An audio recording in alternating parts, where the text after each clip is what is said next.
Gravação de emergência.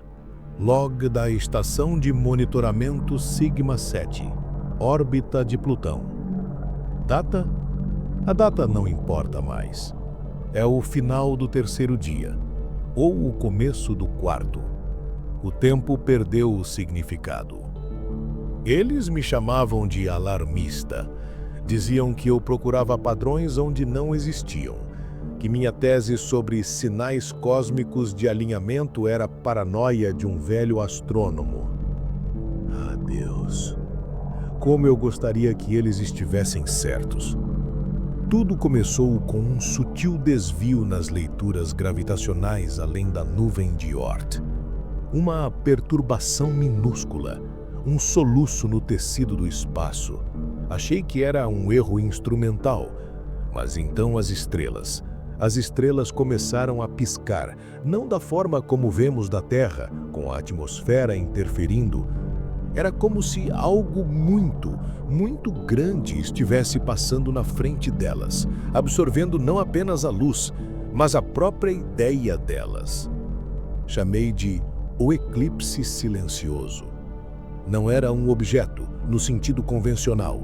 Era uma presença, uma mancha de não existência se expandindo em nossa direção. Os telescópios não podiam focalizá-la, os radares retornavam vazios.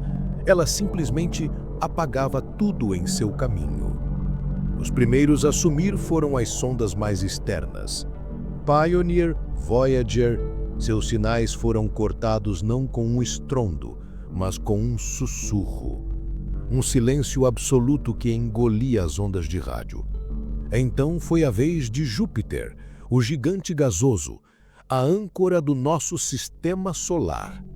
Não explodiu, não foi destruído. Ele simplesmente se desfiou-se. Suas cores vibrantes se dissiparam como fumaça. Sua grande mancha vermelha se desfez em um último redemoinho de agonia silenciosa. E então, nada. Um vazio onde um planeta deveria estar. A Terra entrou em pânico, é claro. As transmissões eram uma cacofonia de terror que eu, da minha gaiola orbital, era forçado a testemunhar. Foi quando o verdadeiro horror começou a se desenhar. Não no vácuo, mas no berço da humanidade.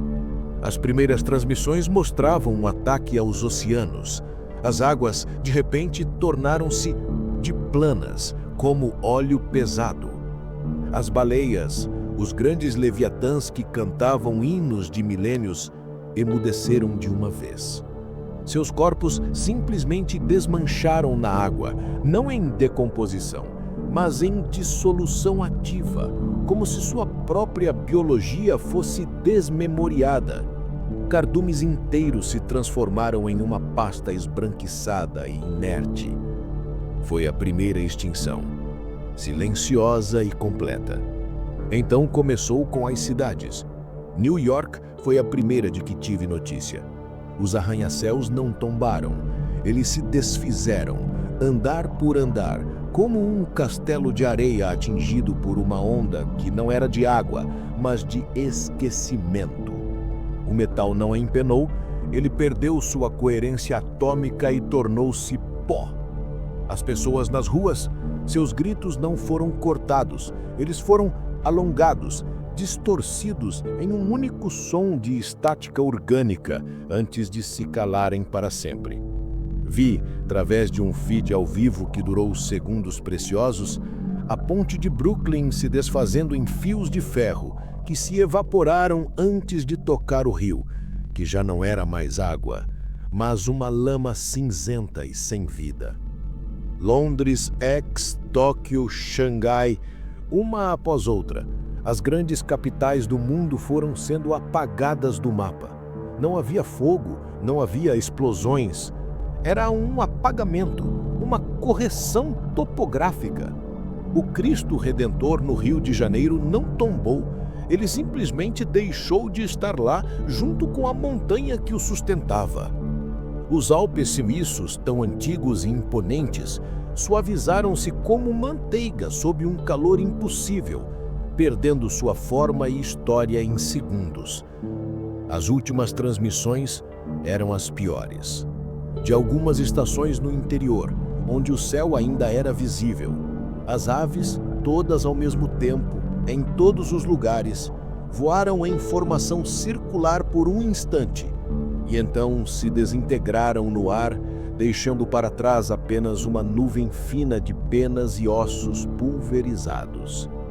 As florestas amazônicas, os pulmões do mundo, murcharam e se transformaram em cinza em questão de minutos.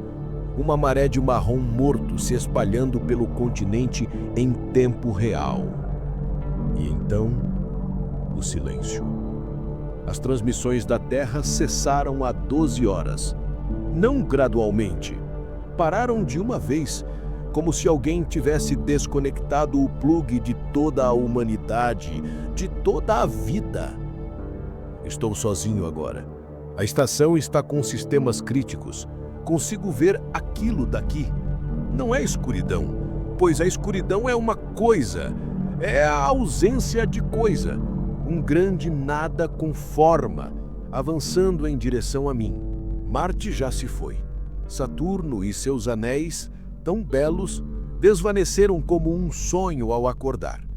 O horror, compreendo agora, não é a morte. A morte é um conceito biológico, terreno.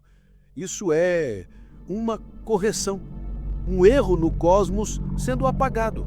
E nós, humanos, com nossas guerras, nosso amor, nossa arte, somos apenas uma mancha de tinta sendo limpa da tela. Todas as nossas conquistas, todas as nossas espécies irmãs, as baleias, as águias, as formigas, tudo era parte do mesmo erro de cálculo. Não somos importantes. Nunca o fomos. Está chegando mais perto. Consigo sentir na minha mente. Não é maldade. É pior. É indiferença. A mesma indiferença com que um homem pisa em um formigueiro. As luzes estão falhando. O ar está ficando frio.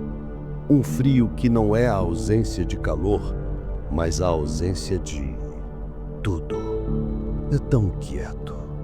As estrelas à minha frente estão se apagando, uma a uma. Logo, não haverá mais estrelas, não haverá mais espaço. Só o silêncio primordial, o grande, terrível e infinito